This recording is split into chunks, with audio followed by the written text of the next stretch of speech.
Okay. Good afternoon, dear students. Good afternoon, teacher. Have you all had your lunch? How are you? Fine, teacher. All? Great. So, just take the attendance.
Okay?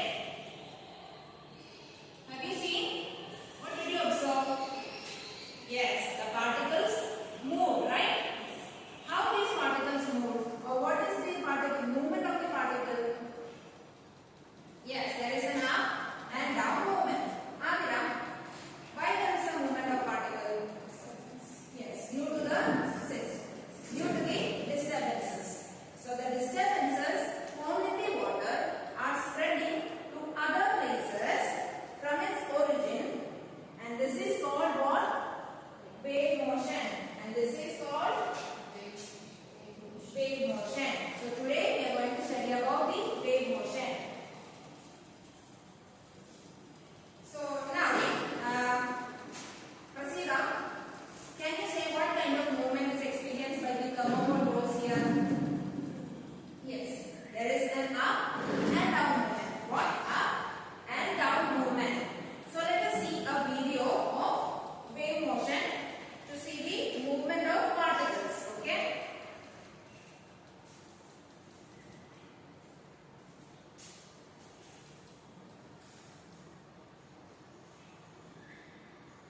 Is it visible to all of you?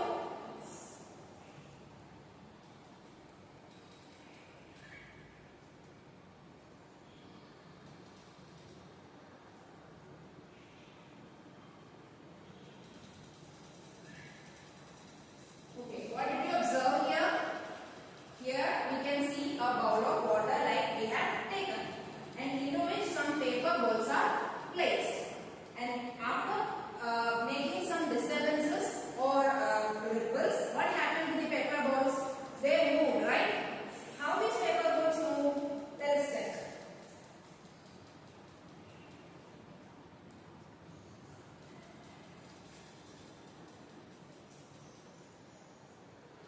Observe the movement of the particles on the surface of water.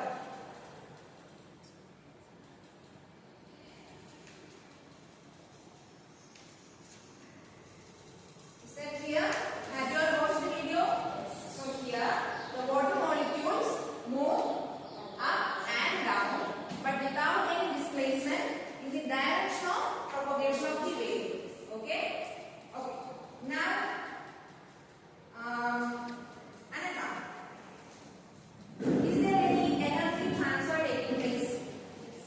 Yes, very good. Excellent. Give her a silent clap.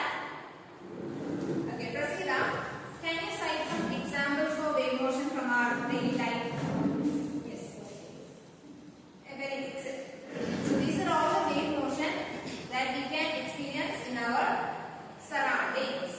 So particles moves up and down from its origin or the mean position and spreads across the surroundings.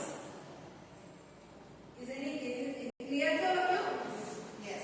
And here we say that the particles move up and down from its mean position and spreads across causing wave motion. Is that clear to all of you? Harsana, is there any medium required for the propagation of wave? Yes. So some waves requires medium for the propagation, while others require others doesn't require any medium for the propagation. Is that clear to all of you? Any doubt? Okay, all of you take your science diary. Another question: classify the waves into which those requires a medium for propagation and those which does not require a medium for propagation. Okay? Is that clear to all